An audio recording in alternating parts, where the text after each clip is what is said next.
আসসালামু আলাইকুম, সবাই কেমন আছো তোমরা? প্রিয় দেশবাসী, বর্তমানে নিউজ আপনারা দেখতেছেন, সেটা হলো বর্ডার পুশিং। দেশের 5টি জেলায় 116 জনকে ভারত থেকে পুশিং করা হয়েছে বাংলাদেশে। আপনারা সবাই দেখছেন, অনেক অনেক পত্রিকায় নিউজ হয়েছে এটা। সেটা নিয়ে কিছু কথা বলতে চাই। দেখেন, এটা আসতে নতুন না। এই পুশিংটা অনেক আগে থেকে চলতেছে। অনেক উত্তেজনা বিরাজ করে মাঝে মধ্যে বর্ডার এলাকায়, কিন্তু আমাদের বিজেপি অনেক ধৈর্যের পরিচয় দেয়। অনেক ধৈর্যের পরিচয় দেয় তারা।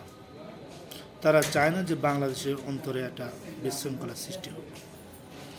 কিন্তু বর্তমানে যে পুশিং শুরু করেছে ভারতের সরকার, এটা তারা জেনে বুঝেই শুরু করেছে। দেখেন, সব কিন্তু মুসলমান, সবাই কিন্তু মুসলমান। দেখেন, বোরকা পরা আছে, হ্যাঁ, পর্দা করা আছে, সবাই মুসলমান। এবং তাদের হাতে হাতে তাদের ভারতের এনআইডি কার্ড। এতে করে প্রমাণ হয় তারা বাংলাদেশি না। কিন্তু তারকে এই কঠোর হিন্দুত্ববাদী কারণে এই অসহায় মানুষগুলোকে পুশিং করা হয়েছে। এই ছোট বাচ্চাদেরকে নিয়ে তারা কত অসহায় দিন কাটাতেছে। তাদের আত্মীয় স্বজন, আত্মীয় স্বজন সবাই তো তারা ভারতে। তো এগুলো ঠান্ডা মাথায় বাংলাদেশের সরকারের এগুলো ঠান্ডা মাথায় দেখভাল করা দরকার। এবং এই পুশিংটা, এটা মনে হয় ভালো লক্ষণ না। বাংলাদেশ সরকারেও সচেতন হওয়া দরকার।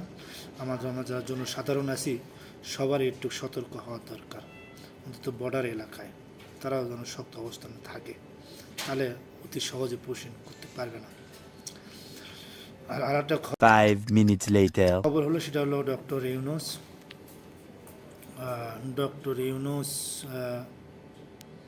ইউনূসের পদত্যাগ অনেক পত্রিকায় দেখতেছে। এটা আসলে কতটা বাস্তব না গুঞ্জন নাকি, এটা সহজে বোঝা যাইতেছে না। তবে মনে হয় এটা গুঞ্জন, আর কিছুটা সত্যি হলেও হতে পারে। তারপর দেখলাম যে নাহিদ ইসলাম ওনার বাসভবনে গেছে, আলোচনা করছে। সে বাইরে আসার পরে সে বিবৃতি দিছে সাংবাদিকদের কাছে যে আপাতত সে পদত্যাগ করছে না, উনি থাকছে, এটাই বোঝাতে চাইল। তো এখন ঘটনা হলো, এইতে চতুর্দিকে একটা যুদ্ধ তামামা কিছুদিন আগে শেষ হয়ে গেল। তারপরে বাংলাদেশে একটা রাজনৈতিক অস্থিতিশীল চলতেছে। এরই মধ্যে প্রফেসর ডক্টর মোহাম্মদ ইউনূস যদি মুহূর্তে পদত্যাগ করে, তাহলে দেশের মধ্যে একটা বিভ্রান্তি সৃষ্টি হবে। দেশের জনগণের কাছে ভুল বার্তা যাবে। দেশের জনগণ হতাশ হয়ে যাবে। কারণ সবে মাত্রই তো একটা ক্ষমতাচ্যুত হলো একটা দেশের সরকার। তারপরে তিনি তো আর ইচ্ছাকৃতভাবে লাইনি, জোরপূর্বক লাইনি, তিনাকে দেওয়া হয়েছে যে আপনার এটাই যোগ্য। বর্তমানে লোকটা অনেক ভালো কাজ করতেছিল। বিশ্ব পরিমণ্ডলে তার অনেক অর্জন আছে, তার অনেক পরিচিতি আছে। এই ক্ষেত্রে বাংলাদেশটাকে কয়েক মাসে অনেক উপরে নিয়ে গেছে এবং প্রত্যেকটা দেশে তাকে সাপোর্ট দিতেছে, অর্থনীতি এবং সব দিক দিয়ে। এদের কয়েকদিন দেখলেন না, স্টারলিং ইন্টারনেট চলে আসলো এবং বড় বড় কোম্পানি বাইরের দেশে তারা চলে আসলো তারা ইনভেস্ট করার জন্য বাংলাদেশে।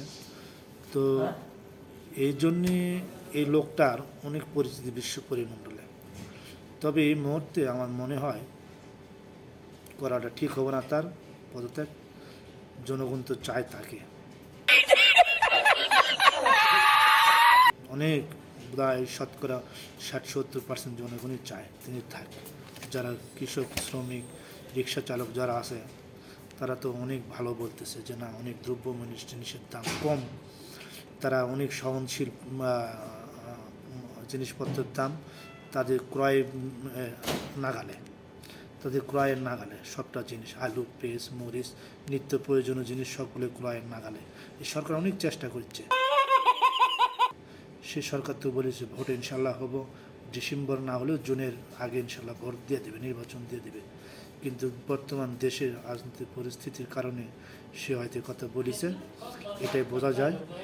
তবে আশা করি এই ইনশাল্লাহ আর কয়েকটা দিন থাকলে দেশের জন্য, দেশের জনগণের জন্য, সবার জন্য ভালো হবে। তাই সবাইকে ধন্যবাদ জানিয়ে এখানে শেষ করছি। আল্লাহ হাফেজ। The next day.